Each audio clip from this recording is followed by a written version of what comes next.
मल्लिकार्जुन खड़गे क्या कह रहे हैं? जब गरीबी में आटा गीला हो रहा है तब मोदी जी देश को बचत करने का पाठ पढ़ा रहे हैं। 28 फरवरी को वेस्ट एशिया में जंग शुरू हुई। कांग्रेस पार्टी ने हर पहलू को हाईलाइट किया, यानी 28 फरवरी से आज आप देख लीजिए, मई के महीने में हम खड़े हैं। अर्थव्यवस्था की बर्बादी, रुपए का लगातार गिरना, पेट्रोल डीजल एलपीजी के दाम, किल्लत, किसानों को फर्टिलाइजर की कमी, फूड सिक्योरिटी पर मंडराता खतरा, एमएसएमई का संकट, बहुत कुछ कांग्रेस ने कहा कि हमने जिम्मेदार विपक्ष की भूमिका निभाई, हमने हाईलाइट किया। प्रधानमंत्री जी उस वक्त चुनावी प्रचार में मशगूल थे और रोड शो कर रहे थे। क्यों कह रहे थे कि स्थिति काबू में है, सब अच्छा है। अब चुनाव खत्म हो गए तो देश को उपदेश दिया जा रहा है, तो ये कह रहे हैं ये मत करिए, वो मत करिए, इसकी बचत कीजिए, वर्क फ्रॉम होम कीजिए। अपनी 12 वर्षों की नाकामी का ठीकरा देश की जनता पर मत फोड़िए मोदी जी, पर उपदेश कुशल बहु तेरे। वो ये कह रहे हैं कि दूसरों को उपदेश दे रहे हैं, तो ये जाहिर सी बात है विपक्ष का काम है। मल्लिकार्जुन खड़गे जो हैं वो इसमें यहाँ क्रिटिसाइज कर रहे हैं। अखिलेश यादव की बात करें तो अखिलेश यादव भी तंज कस रहे हैं। वो कह रहे हैं जो संकट है ना, उसके लिए, हर संकट के लिए बीजेपी जिम्मेदार है। अखिलेश यादव बाकायदा एक पूरा ट्वीट लिख कर कहते हैं, चुनाव खत्म होते ही संकट याद आ गया, यानी कि विपक्षी पार्टियों को टाइमिंग पर संशय हो रहा है। वो कह रही हैं कि जो टाइमिंग है वो सही नहीं है। दरअसल देश के लिए संकट सिर्फ एक है और उसका नाम है भाजपा। तो यहाँ पर अखिलेश भी एक लंबा चौड़ा ट्वीट करते हैं, वो भी इसी बात को दोहरा रहे हैं। अब राहुल गांधी का भी ट्वीट आपके लिए मैं पढ़ देती हूँ। राहुल गांधी क्या कह रहे हैं? राहुल गांधी कह रहे हैं, मोदी जी ने कल जनता से त्याग मांगा, सोना मत खरीदिए, विदेश मत जाओ, पेट्रोल कम जलाओ, खाद और खाने का तेल कम करो, मेट्रो में चलो, घर से काम करो। ये उपदेश नहीं, ये नाकामी का सबूत है। वो कह रहे हैं कि भाई अपील नहीं है, ये नाकामी का सबूत है।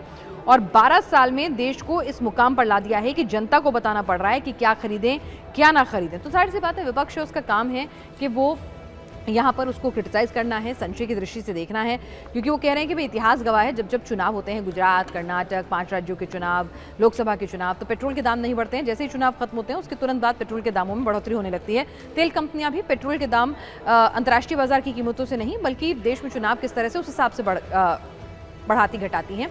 तो ये उनका कहना है। उनका कहना है कि जब उनसे ये तर्क दिया जा रहा है विपक्ष को कि भाई आप देखिए, जब पूरी दुनिया में दाम बढ़ रहे थे तब हमारे देश में हमने उस कुशन के तहत हमारी सरकार ने हमें बचा के रखा, तो आप उसकी तारीफ कर दीजिए।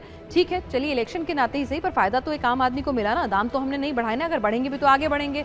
जब पूरी दुनिया में पहले से बढ़ रहे थे तो उनका कहना है कि भाई जब तेल कंपनियां जो थी, जब दाम सस्ते थे तो घटाए नहीं, तो अब उसका फायदा उठा रही है। खैर, विपक्ष का काम है सवाल उठाना, विपक्ष सवाल उठा रहा है। लेकिन इस बीच कई लोग सोशल मीडिया पे ये भी कह रहे हैं कि भाई आपने, देश के प्रधानमंत्री ने अपील तो की है आवाम से कि आप ये मत करिए, सोना मत खरीदिए, विदेश मत जाइए, मेट्रो से सफ़र कीजिए, लेकिन ये चैरिटी बिगिंस फ्रॉम होम, यानी कि शुरुआत बदलाव की अपने घर से होती है। तो आप क्या कर रहे हैं? तो आपको बता दूं कि सरकार की तरफ से भी, फिर चाहे वो पश्चिम बंगाल सरकार हो, दूसरे बीजेपी एनडीए शासित राज्यों की सरकारें हों, वहां पर भी कदम उठाए जा रहे हैं। जो गैर ज़रूरी मीटिंग्स हैं उनको वर्चुअली कंडक्ट कराने की भी खबरें आ रही हैं कि भाई जो गैर ज़रूरी मीटिंग है तो उसमें आना जाना वेस्ट नहीं करेंगे, कोई हॉल वगैरह लेके एसी कंडीशनिंग रिसोर्सेज वेस्ट नहीं करेंगे, कोशिश करेंगे वो तमाम मीटिंग्स जो हैं बहुत ज़्यादा जहाँ पे फिजिकल प्रेजेंस की जरूरत ना हो उन्हें वर्चुअली निपटाया जाए। साथ ही साथ आशीष शेलार हैं, महाराष्ट्र सरकार में मंत्री हैं, वो कह रहे हैं कि हमारा एक डेलीगेशन जो है सांस्कृतिक विभाग का कांस जाना था, लेकिन हमने कहा वो विदेश यात्रा बहुत ज़रूरी नहीं थी, उसको हमने छोड़ दिया, अभी नहीं कर रहे हैं। साथ ही उन्होंने जानकारी दी कि कई वर्चुअल मीटिंग के लिए ऑप्ट कर रहे हैं। और ऐसा ये नहीं कि महाराष्ट्र सरकार में ही हो रहा है, अभी धीरे धीरे जो हमारे पास जानकारी है सरकार के दूसरे विभागों में भी इसी तरह की जो खर्च कटौती है, किस तरह से खर्च की कमी की जाएगी, एनर्जी कंजर्वेशन किया जाएगा। तो ऐसा नहीं है कि सरकार अपनी तरफ से कदम नहीं उठा रही है। स्टेट लेवल पे भी शुभेंदु अधिकारी ने भी अपने अधिकारियों से कहा है कि जो प्रधानमंत्री ने अपील की है उसमें हम कैसे सहयोग कर सकते हैं, सरकार क्या कर सकती है, तो वो अपने अपने स्तर पर भी काम हो रहा है।